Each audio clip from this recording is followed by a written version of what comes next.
Books and One Click Digital present A Man Called Trent by Loyola Moore. Narrated by me, George Goodell. Chapter 1. Smoke lifted wistfully from the charred timbers of the house, and smoke lifted from the shed that had been Moffat's barn.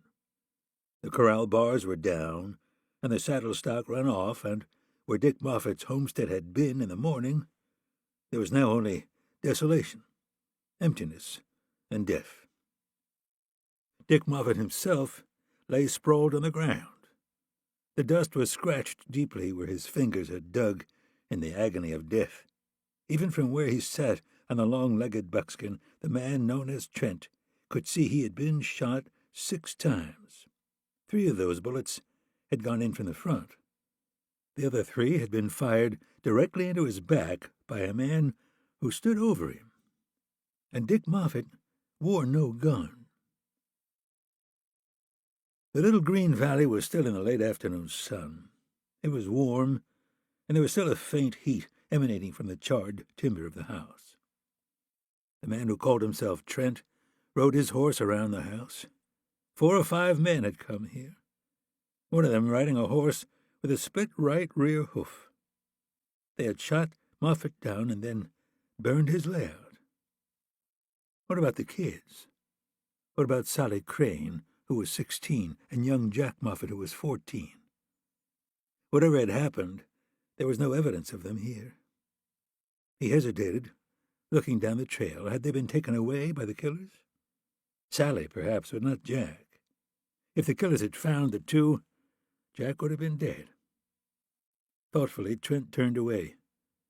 The buckskin knew the way was toward home, and he quickened his pace. There were 5 miles to go, 5 miles of mountains and heavy woods, and no clear trails.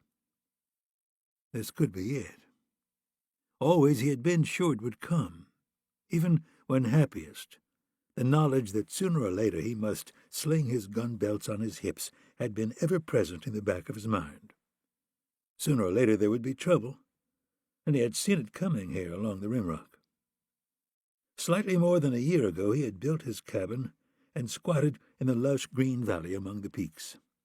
No cattle ranged this high. No wandering cowpunchers drifted up here. Only the other nesters had found homes, the Hatfields, O'Hara, Smithers, Moffat, and the rest. Below, in the vicinity of Cedar Bluff, there was one ranch, one and only one. On the ranch and in the town, one man ruled supreme. He rode with majesty, and when he walked, he strode with the step of kings. He never went unattended. He allowed no man to address him unless he spoke first. He issued orders and bestowed favor like an Eastern potentate, and if there were some who disputed his authority, he put them down, crushed them. King Bill Hale had come west as a boy, and he had had money even then. In Texas, he had driven cattle over the trails, and had learned to fight and sling a gun, and to drive a bargain that was tight and cruel. Then he had come farther west, moved into the town of Cedar Bluff, built the castle, and drove out the cattle rustlers who had used the valley as a hideout. The one other honest rancher in the valley he bought out, and when that man had refused to sell, Hale had told him to sell or else, and he had cut the offered price in half. The man sold. Cedar Bluff and Cedar Valley lived under the eye of King Bill. A strong man and an able one, Hale had slowly become power-mad. The valley was cut off from both New Mexico and Arizona. In his own world he could not be touched. His will was law. He owned the Mecca, a saloon and gambling house.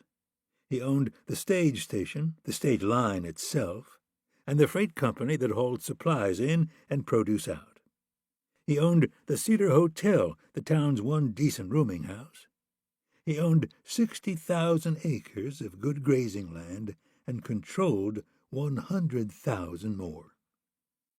His cattle were numbered. To keep listening to this audiobook, I've left you a link in the description so you can do it. at no cost thanks to Audible's 30-day free trial.